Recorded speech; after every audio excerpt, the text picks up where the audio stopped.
Uh, just wanted to make a quick little video. I got all kinds of videos I want to make. I've got another. I got another story brewing and bouncing back and forth in my head, trying to get the inspiration to write it. Um, but this miter saw is the miter saw that fell out of my truck and created the story wrapping paper. And if y'all need a little Christmas holiday pick me up miracle kind of story, you can go look up the story wrapping paper that I did several years ago. And it all revolved around this saw. But ever since this saw fell out of the back of my truck, it was never exactly right. I mean, it still worked. You could still do, pretty decent quality stuff with it, but it was never dead on. Imagine that. After falling out of a truck. But as it turns out, you see that little daylight.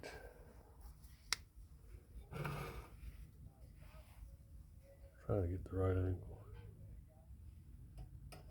Right there. And right there.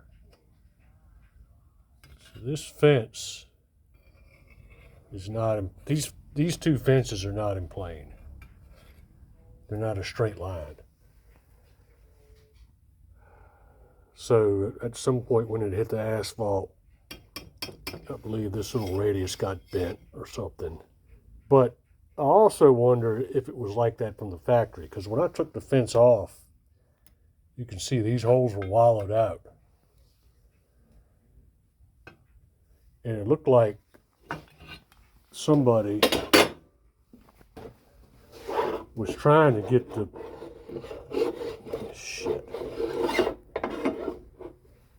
trying to get the fence aligned and square to the blade.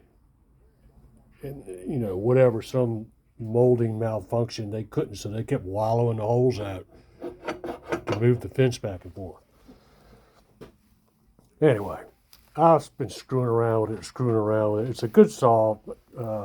Hitachi used to make it, and then they used to make a little 8-inch model, which I loved. Then Matibo bought it. It's still a good saw. It's just fell out of a truck. And there's a lot of saws that have this problem. If you got a miter saw and you take your straight edge and run it across and it clicks just a little bit, or there's a little daylight, you're never going to get the precision you really want out of your crown cuts or your 90s or whatever the case may be. Yeah, whatever, long and short. I tried bending it back, couldn't do it. So what I did, and this is not my idea, I didn't come up with it, but it may be beneficial to somebody who's not aware. I took a black marker and just blacked out my entire fence face. And then I took a piece of plate glass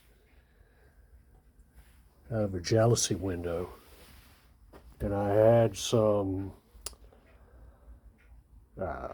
stair tread friction tape that I got from my friend's basement when her father passed.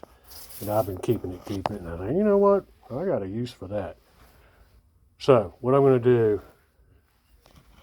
is, since I can't get the fence parallel or in plane with each other by bending it, because plate glass is flat, I'm going to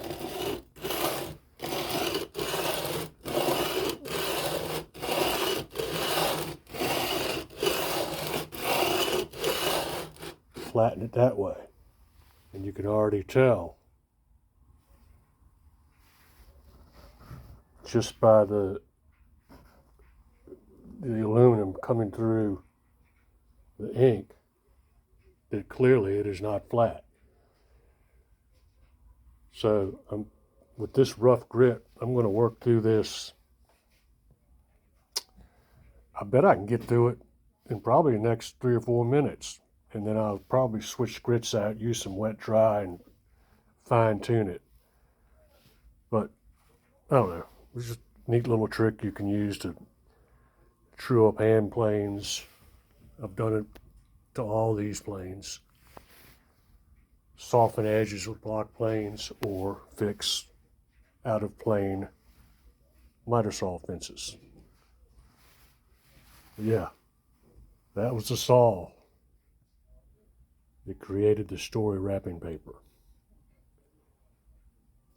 Anyway, I got a bunch of videos I want to make better than this, but just going to take some time, so see y'all in a little bit.